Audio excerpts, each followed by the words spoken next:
एकादशी। युधिष्ठिर ने पूछा, गोविंद वासुदेव, आपको मेरा नमस्कार है।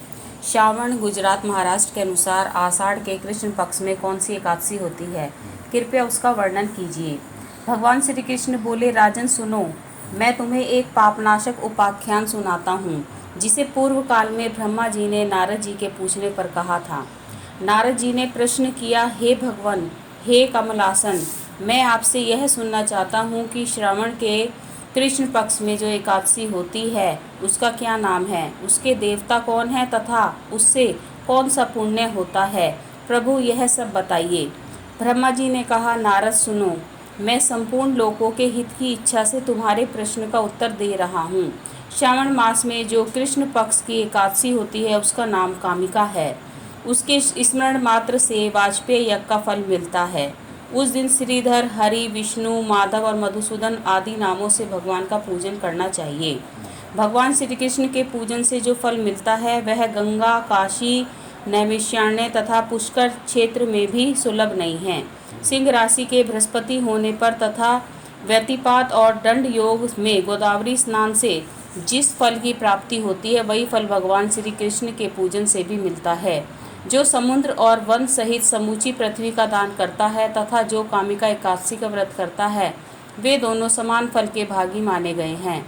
जो ब्याई हुई गाय को अन्यान्य सामग्रियों सहित दान करता है, उस मनुष्य को जिस फल की प्राप्ति होती है वही कामिका एकादशी का व्रत करने वाले को मिलता है। जो नरश्रेष्ठ श्रावण मास में भगवान श्रीधर का पूजन करता है, उसके द्वार गंधर्वों और नागों सहित संपूर्ण देवताओं की पूजा हो जाती है उसके द्वारा।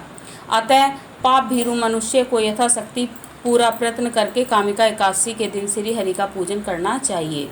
जो पाप रूपी पंख से भरे हुए संसार समुद्र में डूबे रहे हैं, उनका उद्धार करने के लिए कामिका एकादशी का व्रत सबसे उत्तम है। अध्यात्म विद्या परायण पुरुषों को जिस फल की प्राप्ति होती है उससे बहुत अधिक फल कामिका एकादशी व्रत का सेवन करने वालों को मिलता है। कामिका एकादशी का व्रत करने वाला मनुष्य रात्रि में जागरण करके ना तो कभी भयंकर यमदूत का दर्शन करता है और ना ही कभी दुर्गति में ही पड़ता है। लाल मणि, मोती, वैदुर्य और मूंगे आदि से पूजित होकर भी भगवान विष्णु वैसे संतुष्ट नहीं होते जैसे तुलसी दल से पूजित होने पर होते हैं। जिसने तुलसी की मंजरियों से श्री केशव का पूजन कर लिया है, उसके जन्म भर का पाप निश्चय ही नष्ट हो जाता है। या दृष्टा निखिलांग संग समनी स्पष्टतया वपु पुष्पावनी रोगाणाम भी वंदिता निरसनी सिक्तांता त्रासिनी प्रत्याय सती विधायिनी भगवता श्री कृष्णस्य सर्रोपिता न्यायस्ता तत्चरणे विमुक्ति फलदा तस्य तुलसिया नमा।